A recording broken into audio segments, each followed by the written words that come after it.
Our first tipping point tonight, President Trump's phone call to Gold Star widow Myeshia Johnson, publicized by Congresswoman Frederica Wilson, General Kelly's incredible speech in response, and the media's despicable reaction.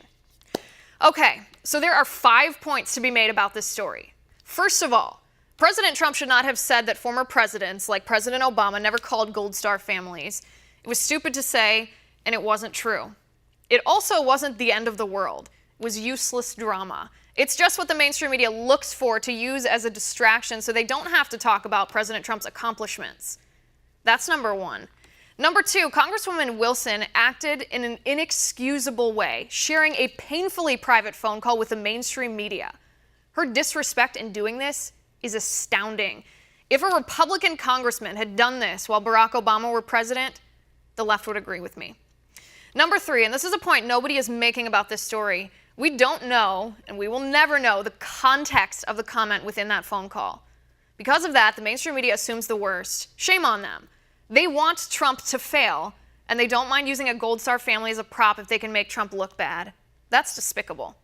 Number four, General John Kelly, President Trump's chief of staff, who was in the room at the time of the phone call, he is a Gold Star father himself, remember. His speech was one of the best press conferences I have ever seen, and he is 100% correct. We have sacrificed what's sacred in our nation: family, values, faith, freedom, respect for women and children and those who give their all. If you watched that press conference and you weren't touched, you're lying. If you watched that and you're criticizing General Kelly, calling him a shill for Trump, you're sad and you're bitter. This brings us to number five. General Kelly is a credit to President Trump. These are the people President Trump is surrounding himself with, and that is a reflection of Trump's leadership. Criticize his tweets all you want or his immaterial inaccuracies, but the man Trump picked to lead his White House is a better illustration of Trump as a leader than any dumb social networking website ever will be. This is General Kelly. I was stunned when I came to work yesterday morning and brokenhearted at what I saw a member of Congress doing. A member of Congress who listened in on a phone call from the President of the United States to a young wife, and in his way tried to express that opinion. He's a brave man, a fallen hero. He knew what he was getting himself into because he enlisted. There's no reason to enlist. He enlisted. And he was where he wanted to be, exactly where he wanted to be, with exactly the people he wanted to be with when his life was taken. That was the message. That was the message that was transmitted. It stuns me that a member of Congress would have listened in on that conversation. Absolutely stuns me. And I thought, at least that was sacred. You know, when I was a kid growing up, a lot of things were sacred in our country. Women were sacred and looked upon with great honor. That's obviously not the case anymore, as we see from recent cases. Life, the dignity of life, was sacred. That's gone. Religion, that seems to be gone as well. Gold Star families, I think that left in the convention over the summer. But I just thought the selfless devotion that brings a man or woman to die on the battlefield, I just thought that that might be sacred. Joining me now, host of the Andrea Kaye radio show, Andrea Kaye, and Democratic strategist Joel Payne. Andrea, Joel, thanks for joining me. Good to see you guys. Thanks for having us. All right, Joel, let me start with you. This video, I mean, I've watched this video a handful of times over the past couple days. It's certainly been on the news a lot, and there is something I cannot wrap my mind around. This man is so genuine, so sincere, so thoughtful in what he says. How can Democrats, and I'm talking about high-profile Democrats, how can they sit there and be so cold-hearted as to say that he is simply a shill for President Trump and not actually listen to the words that he's saying? Well, you know, I won't use the word shill, but I will say a couple of things. And I really like the tone that you set up front, you know, when you talked about, you know, that, look, the president said something that was wrong to kind of start this, and then kind of it all spiraled out of control from that. I will say, I think that General Kelly is a good man, a decent man. He has given so much to this country. What he's given to this country is unimaginable in terms of his service and in terms of being a Gold Star father. But I think what folks have taken issue with is the idea that General Kelly is above criticism and is above being held accountable for being accurate. He was inaccurate with what he said about Congresswoman Wilson. He said that she pushed for something that she didn't push for. And while that might seem immaterial, that is important if he is using the bully pulpit of the White House to go and attack a member of Congress.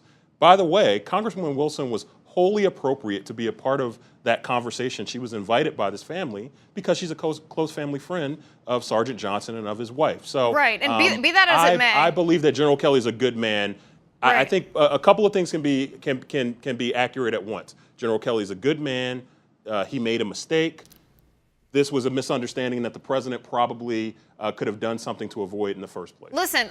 I don't think people, and I certainly don't know anybody here. So if you want to name names, that's fine. I don't know anyone who's saying that General Kelly cannot be criticized. That's one of the fundamentals of our nation. You and I criticize, Joel, people all the time on both sides of the aisle. Sarah Huckabee Sanders said that. Well, I do not agree with that. No one is above criticism if they are an elected official. That's one of the great things about our republic here. So I'm not saying, I would never say that General Kelly is above criticism here. And I don't think people are taking issue with everything else. What they're taking issue with is that Congresswoman Frederica Wilson politicized the death of one of our service members. And Andrea, speak to this, yes, if you will, because I don't even take issue with the fact that she listened in on the call if she was invited to do so.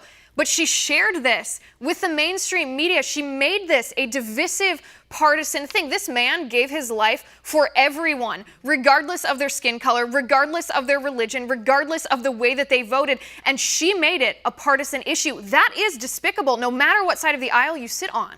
Absolutely. She didn't just publicize it. And by the way, I actually think it was wrong to publicize it. Nobody's criticizing her for partaking in that phone call, but the way she publicized it and politicized it is absolutely despicable. And then when she was called out for it, she did something absolutely demeaning and actually got on board with defaming John Kelly and calling him a racist. There was absolutely nothing racist that he said in those remarks. And nobody, and again, Liz is right, nobody's saying that he's above criticism, but to actually accuse him of being a racist because of his criticism of her. And in terms of what he said about her, whether she grandstanded at that event by saying that she was a part of getting the money for it or getting it named, what does it matter? His point was well made. And the fact that she grandstanded at that event that he was at in Florida, and she has a history, in other words, of grandstanding and exploiting women and victims for power. And it's really astounding to me, what's stunning to me in the response is that the left doesn't seem to get that the American people are on to them. We all know that you're hypocritical and don't really care about this Gold Star widow when you pick and choose which Gold Star families that you have concern for. Where was the left in 2012 when President Obama and Hillary Clinton looked in the eyes of the Gold Star families of Benghazi and lied to them? Lied to them initially that it was about a video and then continued to lie to them for years. Obama the next morning went and fist bumped at a fundraiser at an event. Hillary Clinton before Congress saying, what difference does it make how they died? So really, I don't think the left is really in any position to be attacking anybody right now for disrespect to Gold Star families. And Joel, respond to that. See, because Andrea, I can respond to that. You see, Andrea, the language tweak that you used there, Obama went and fist bumped. See, you wonder why people what was inaccurate about that? So you wonder why people of color have such whiplash about this president. What does that have to do with race? Because what does fist bumping have to do with race? I can tell you what it has to do. I can tell you what it has to do with race. It's because every time this president is confronted by a strong African-American voice, he seems to have an extra problem with it. There seems to be an extra hitch in his giddy-up. There seems to be a little extra something that he has a problem with regarding that. It seems like he doesn't like being corrected by someone who's an African-American, be it Myeshia Johnson, be it Frederica Wilson, be it Steph Curry, be it Jamel Hill. For whatever reason, this president does not like African American and people of color. Kazir Khan. I think what John Kelly missed in his list. I think what John Kelly missed in his list of things that have been sacrificed is free speech in this country. Because it's President Obama, where you were not allowed to criticize him in any way. You talk about John Kelly not being above criticism. We have not been allowed to level any criticism of President Obama on any regard, including policy, without being accused of being racist. That's nonsense. When Congresswoman Wilson was called out, what was the first thing that she did was accuse everybody of being racist. That is unfair, and you're pivoting off of my point about Gold Star families getting respect What she said is that General Kelly used a racist term, which I disagree with, by the way. She did not call him racist. She said that she took that as an attack on her race. That's how she received what's the that. difference? Wait a second. I don't Let me agree ask with you- that. let me ask you a but that's question. what she No, said. this There is a a very full interesting difference, conversation. And that's why we talk past each other. No, Yeah. no, let me ask you a question here. Why do you assume, Joel, that the president takes issue with these people because of their skin color? I mean, why is that the collective characteristic that you choose? Why wouldn't you assume that he takes issue with these people because they attack him first? Why do you immediately pivot to race? You know why, Liz? Because I'm tired of hearing that this president punches back. He's the president. He's 71 years old. He's supposed to have enough common sense and enough virtue to understand when not to punch down, when to leave it be. When, by the way, when Myeshia Johnson came on Good Morning America this morning and confirmed everything that Frederica Wilson said and said everything that she said was correct, but we won't hear about that because people are backed up into their camps. But I don't understand what that has to do with race, though. It doesn't have anything to do with what it has to do with, Liz, is anytime you're Listen, Joel, more information. Joel, I'm not saying that there are times that the president should be quiet on Twitter. I agree with that. You and I have talked about that before. There are times he should be a little more thick-skinned. He shouldn't be as thin-skinned, in my opinion, on his Twitter account as often as he is.